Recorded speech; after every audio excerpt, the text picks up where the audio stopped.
hi there. I've got this strange new air drying clay, and it has this consistency which I can only describe as a well-chewed chewing gum. I'll start this diorama by crafting a hand instead of the usual trees. And if you're wondering why I start with the hand and not the trees, well, that's because in this diorama there are no trees.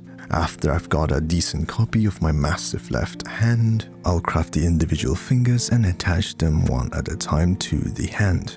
This is a method that I've seen many of the YouTubers do, and I suppose it makes things a lot easier. Once I've gotten all the digits in place, I will use a sculpting tool to carve out the nails onto the fingertips.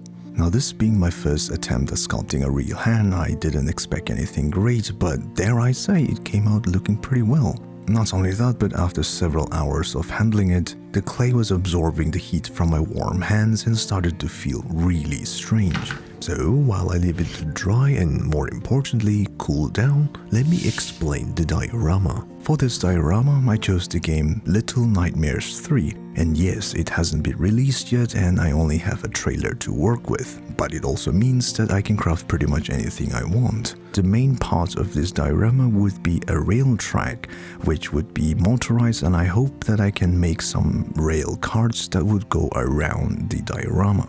So let's start with the mechanism. And for this mechanism I need a very special material which I procured through some means. Ignore the details and let's focus on what's important, which is the motor. I'll then take a thick foam core board and then cut out a circular base. After that, I'll take the precise measurements of the motor and then stick it onto the base.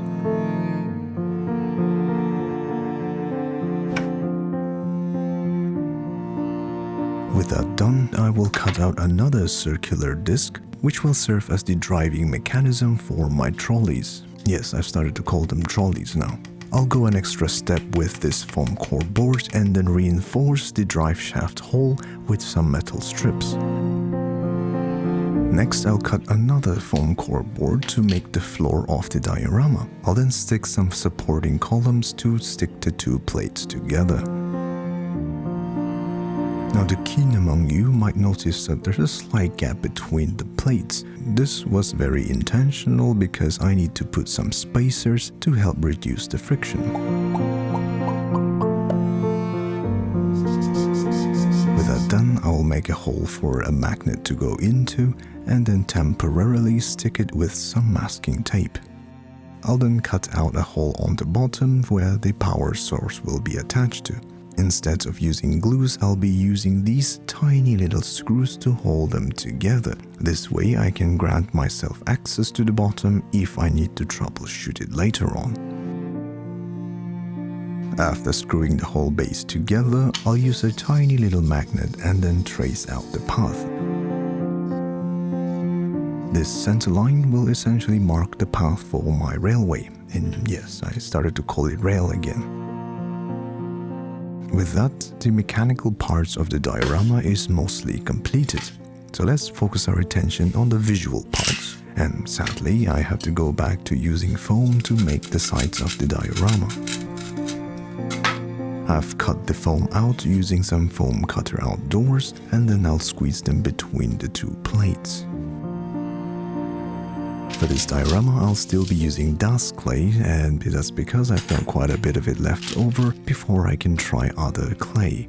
And so far, crafting my 4 previous dioramas, I've been able to learn quite a bit on sculpting wet, damp, rocky cliff surfaces. So, in my efforts to continue learning, I've decided to make the cliff look dry this time around. What's interesting is that despite my mediocre experience on sculpting wet, damp surfaces, when it came to crafting dry surfaces, it almost felt like a new thing. Well, it kinda is, but you'd expect it to be relatively the same. I tried my best, but I think there's still quite a lot for me to learn here. As a last-ditch effort, I tried to make the top slab of the floor sort of feel like it was crumbling away. At the end, I believe that this effort wasn't in vain and it helped out with the effect quite a bit. Now, before I move on to the rest of the cliff, I want to figure out where to put my hand. Well, not my hand, the other hand. I thought of using this acrylic primer to help hide some of my sloppy sculpting mistakes. But unfortunately, they don't really stick very well and it started to peel off. Although I felt like it made it look like paint was peeling off of it, so I just decided to keep a bit of it, and I think it looks pretty interesting. After that, I'll stick it onto the side and cut it out again because I glued it to the wrong place, and then stick it to the right place. Next, I've cut this set of stairs onto the side of the cliff, and it turned out to be one of the cleanest foam cuts in history. So clean in fact that it bothered me, so I cut out a chunk of it. To sell the effect that this is an urban area, I decided to put a layer or two of bricks and then follow it up with a concrete wall. I'll then take this crumpled air drying clay that I have from my very first diorama. I'll then stick individual little pieces onto the base of the hand and make it look like the hand has forced itself out of the ground. For the choice of paint color, there's just the typical brown colors. The major difference between the wet soil and the dry one would be that I try to spray a bit of highlights onto every section to make it look like the top surface is dry. It looks okay. Definitely a lot to learn here. Anyway, next I'll grab my balls and then I will drag them across the floor. The hard edges on the ball gives it a slightly random texture, making it look less of a flat surface. For the massive infant hand sticking out of the ground, I will use a bit of infant-looking beige and then give it a nice coat of Mod Podge. The reason I'm doing this is because on the Little Nightmares 3 trailer, I noticed that the doll looks almost porcelain, like a, well, porcelain doll, so that's what I'm going for here. Now before I can proceed with the rest of the painting, I need to install the trolley rails. Yes, I've decided to combine them now. To make the sleepers for my trolley rail, I'll be using this cardboard paper, wherein I will draw and sketch out the trolley rail. After that, I'll cut them out using some precision knives.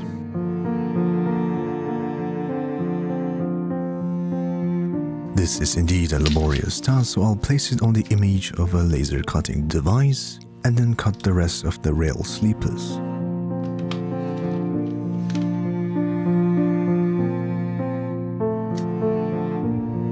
I'll also make sure to trim off some of the excess fibers that comes out of manual cutting. Next, I've cut out a thin slice of ABS sheet and then I'll use this to make the rails. Now I could just stick it onto the board like this, but if I were to slide it past my finger with some force through it, it will curve into a circular shape naturally. This is how I usually straighten modular wires, and it totally works to curve it too. Once they've been curved to a somewhat acceptable curve, I'll then stick it onto the board. Once the glue sets, I'll cut out the inside portion of the sleepers because they will get in the way of my magnet sliding onto the rail track. And it also makes sense from a real engineering point of view because most of the rails that are indoors or on limited space usually don't really have a full-on sleeper. Anyway, I've given the top part of the rail a silvery chrome finish and then I'll stick it onto the floor. Next comes the trolley or the rail cars that will sit on this rail. I'll make them out of foam core boards that I'm recycling from my previous dioramas. Now, I've been calling these trolleys or rail cars, but I think this could actually be roller coaster rides, which has been repurposed to use for something else. That makes total sense to me, so I will make it look more like roller coaster rides.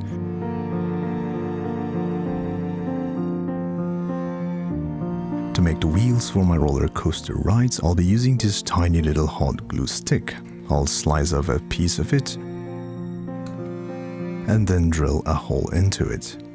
I've never made wheels in my life, not even as a kid, so hopefully this should work out. And besides, these wheels don't really need to spin or touch the ground, so it should be okay.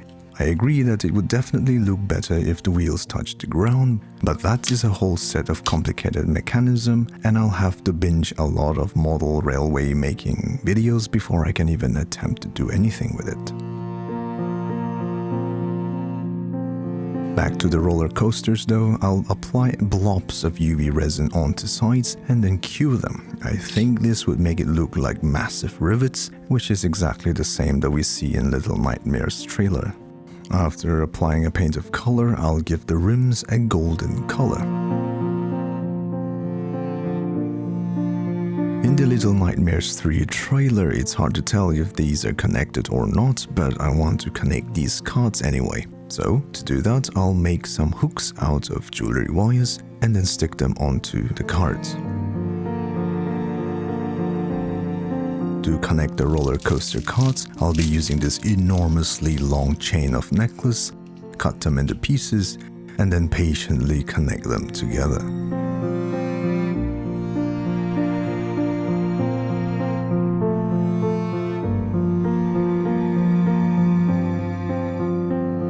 With the rail cards completed, I'll start to apply some weathering onto the floor and onto the rails as well. I'll also try to finish up the paint on this brick layer here.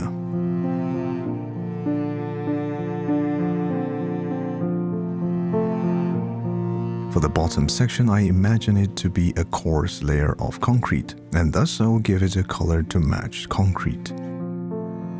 Once the paint and wash has dried, I will apply blobs of gray color here and there. This is it's a word. It's an engineering term for salt deposits on concrete or brick wall that have been exposed to repeated moisture. And yes, I have struggled to pronounce or spell that word all through my engineering degree.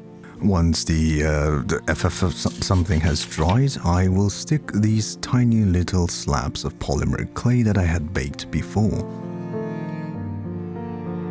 I'll also snap some of these slabs to make them look a bit weathered and old, and then give it a nice brown wash.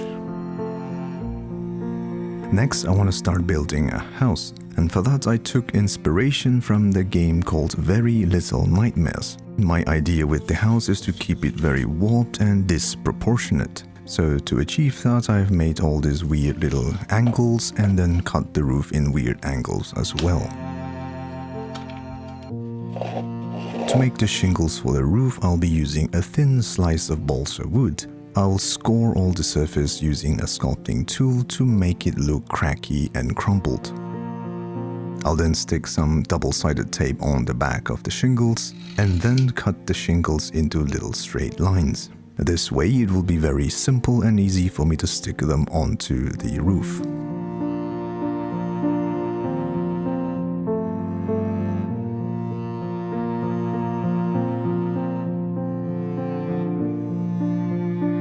Once the gable roof is completed, I'll stick slices of balsa wood onto the wall. I'll then make a tiny little door on the bottom and then add an even tinier door handle to it.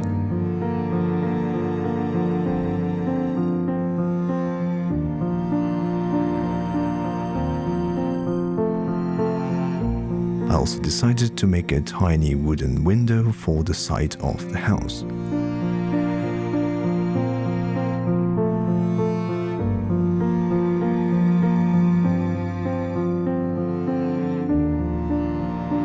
The idea is that I'll have a mirror on the front of the house and then the train exits the house through some wall, but it wouldn't simply come out of it, so I'll make it look like it's crushed and crumbled.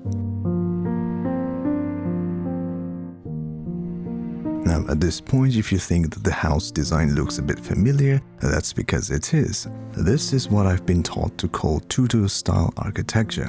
Well, it's less of an architecture and more of an engineering constraint, but well, architects can say whatever they want, so yeah. Nonetheless, I'll give everything a brown dirty wash and then let it dry. And since apparently the game Little Nightmares 3 is all about mirrors, I will make a mirror out of polymer clay. For that, I bought these. These are soft tip sculpting tools, and I bought these so that I can try and improve my sculpting skills. It definitely seems to be doing its job and making it smoother, although I feel like I need to do a lot of practice sculpting to make this tool useful. But it's definitely a good tool and it almost feels like cheating.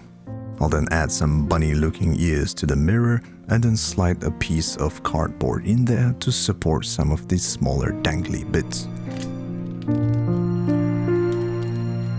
After the mirror has been baked, I'll give it a nice bronze color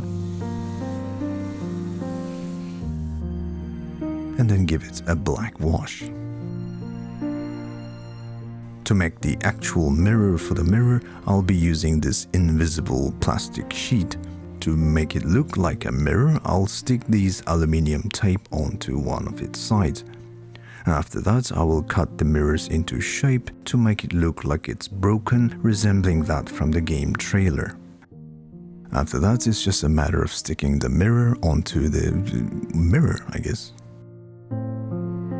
That should complete this house, and I'll stick it onto the diorama.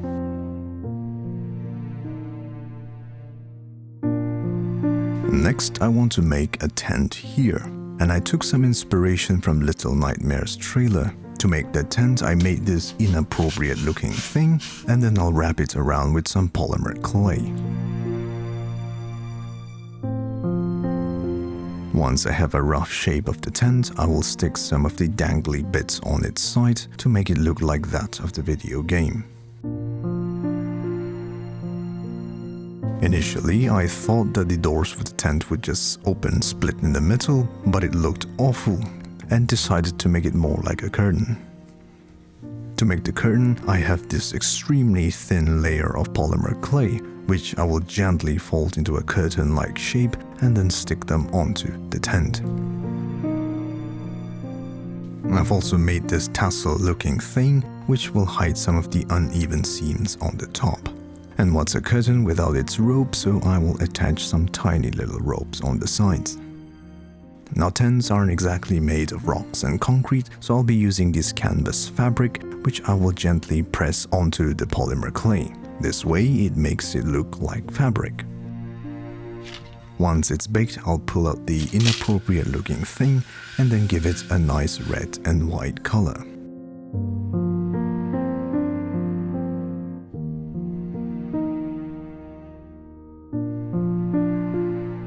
Now, to make it look like the tents that we see in the Little Nightmares game trailer, I'll apply a wash of brown color.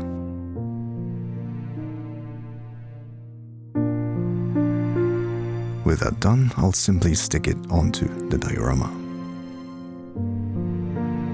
Next, I want to build the lights, and for that I need a mast. To make the light post, I'll be using this cylindrical balsa wood and then cut it into appropriate length. After that, I'll stick some wood here and there to hang some dead men later on. We'll get to that later in the video. To make the post a little more interesting, I decided to make these tiny little hooks out of some jewelry wires. I'll then stick them onto the top of the post, and this will serve as a pretty good decoration. Once all of this is in place, I will give all of these a brown dirty color. To stick the post onto the diorama, I'll insert a metal rod onto the bottom and then stick it onto the diorama. I'll then continue to add more hooks on the ground to match that of the hooks on the post.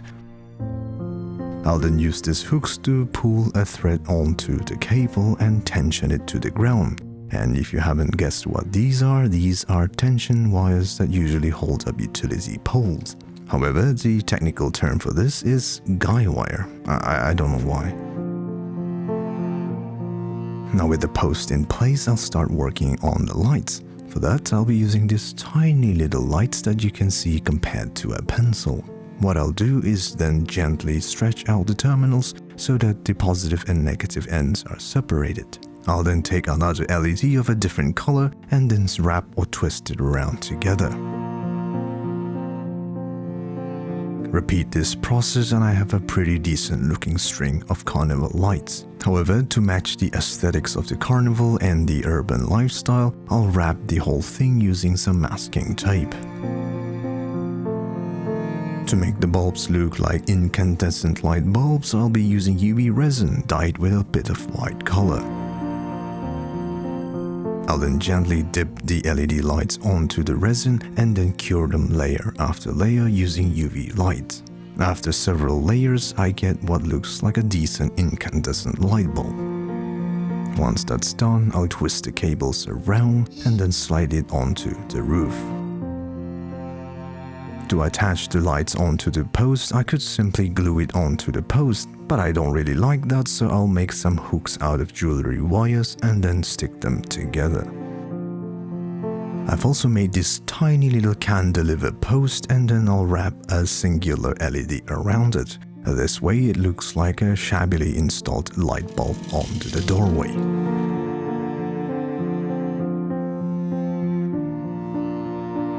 With the lights in place, I've completed all the electrical work and then added some light switches to go along with it.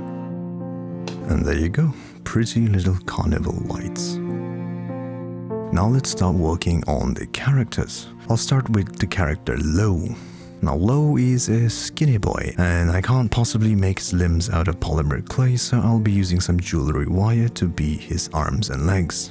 I'll then use my finger to carve out his fingers, hopefully without losing my finger. After that, I will give him his superhero kind of cape and then bend it slightly to give it some dynamic motion. I'll then make a tiny little bird skull and then stick it onto his head. After a quick bake in the oven, I'll scrape off some of the polymer clay from his arms and legs, and then continue to add the remaining maggot-like hair. At this point, 𝚒𝚒𝚔 doesn't look very promising, but hopefully with a bit of paint I can fix it. For his skin, I'll give him a nice chocolate color and then paint his cape with a nice blue color. After that, I'll give his face a nice white color, and then I'll finish it up with some brown washes.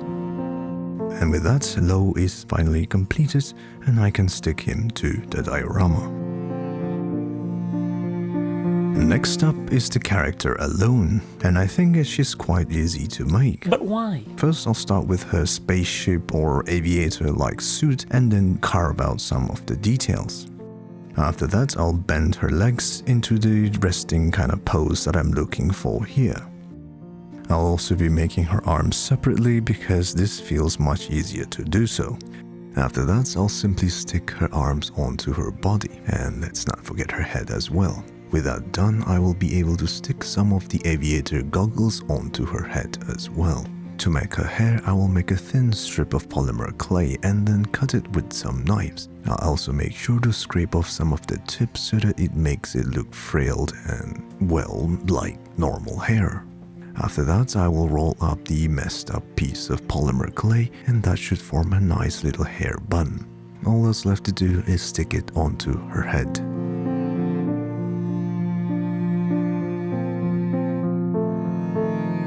Now painting alone was pretty fun.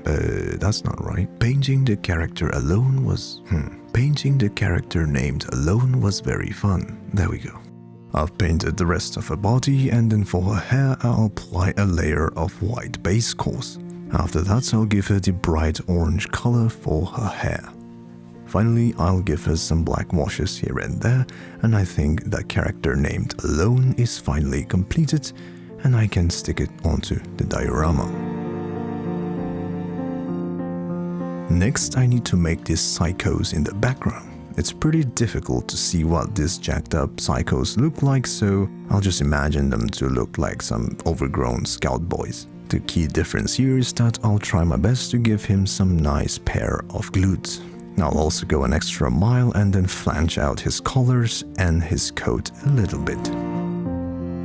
I'll then give him a scout-like paint job and then highlight some of the patchwork on his coat.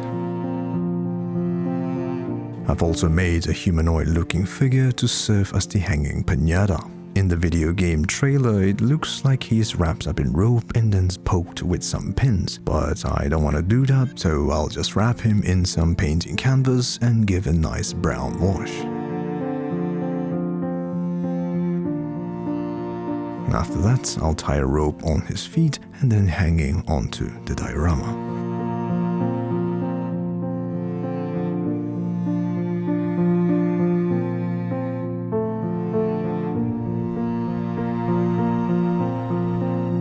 decorations, I want to add at least one of these railings. And for that, I'll be using strips of ABS plastic and then bend them into shape. Unlike other dioramas, I'm not necessarily too worried about it getting exactly the right shape. In the game trailer, these railings are bent and warped, so the imperfections in my measurements should add up to the aesthetics. So much so that I intentionally bend and break one of them to make it look a bit more interesting. After that, for the first time in my life, I will try dry brushing. And for this one, I'm using a metallic chrome paint and try to give a sheen to the metal railings. It seems like dry brushing is certainly not easy, and I need to practice a lot more of this.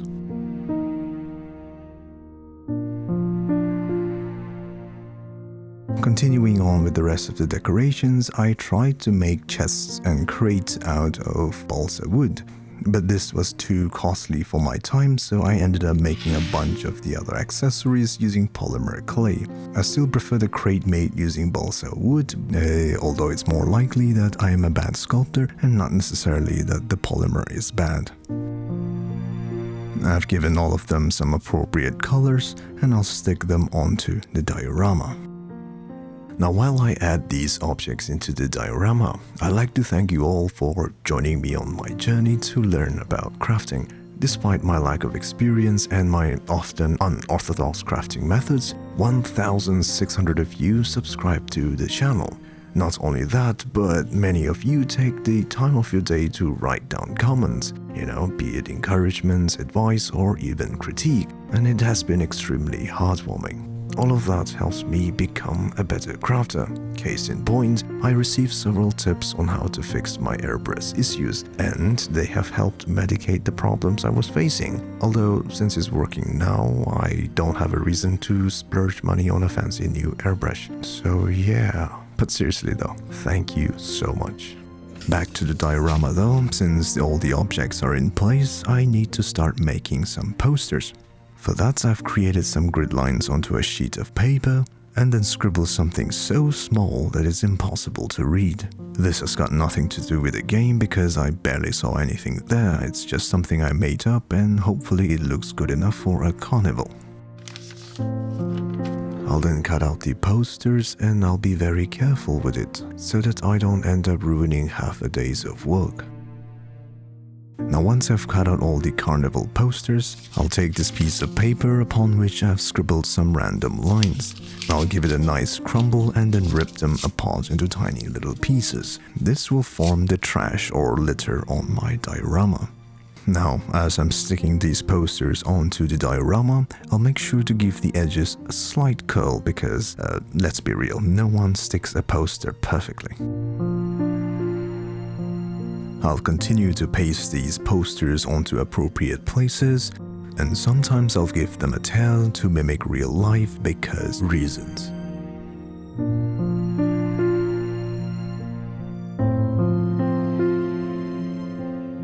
After that, I'll add some of the crumpled paper to make it look like trash. And I'll also put some of them on top of the trash bin because there's definitely going to be someone who can't even be bothered to lift the trash bin to put the trash inside. Now, since I'm going for a rusty, rundown sort of atmosphere here, I'll use some UV resin to create pools of water. I'll go a step further and take one of the posters with the wanted image of my channel and then stick it onto the resin to make it look like half of it is in the water. This will help give the appearance that no one is interested in my bounty. I'll also add this resin on selected parts of the diorama to make it look a bit more interesting.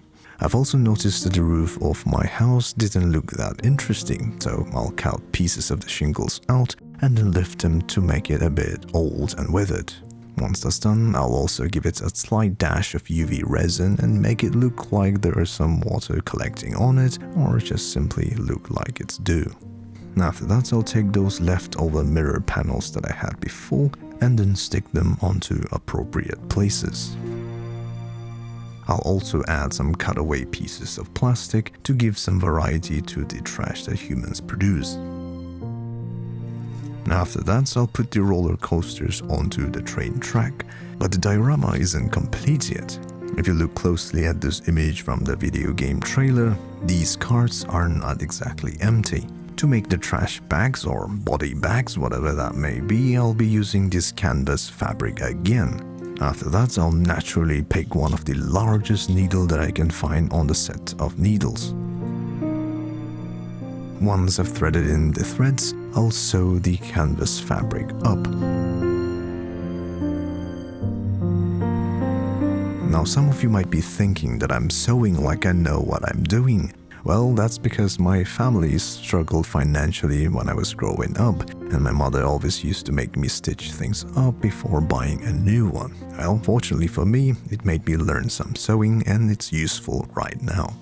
Anyway, sad story aside, I'll essentially flip the whole thing inside out, stuff it with some fillings, and tie up the top, making it look like a trash bag, which is essentially the same as the YouTube Studio app. It's horrible because I never get any notifications on comments, so I'll have to constantly refresh the app and go through every single comment to see whether someone has replied to me. So I deeply apologize to you on YouTube's behalf if I haven't replied to you on time, because I'll definitely reply. I enjoy reading your comments and replying to them as well. Anyway, after painting a bunch of them, I will dump them onto the roller coaster carts, and that pretty much completes the diorama. So what can I do better with this diorama? The first thing I can do better is with the clay. I believe that there are limitations to using wet clay to create the effect of a dry clay, so perhaps I should experiment with some other material to create the dry terrain. Next is the real drivetrain mechanism itself. I really like the way it came out and I'm pretty satisfied with it overall, but it definitely left me hungry to try a much more mechanical and sophisticated system, so I'll definitely try to improve upon this mechanism.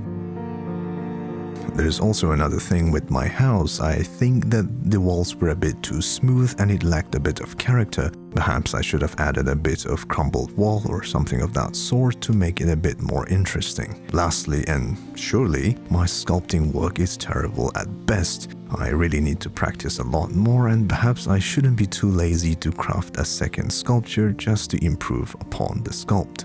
Anyway, I think that's it for this video. Thank you for joining me on this far. Have a good day and cheers.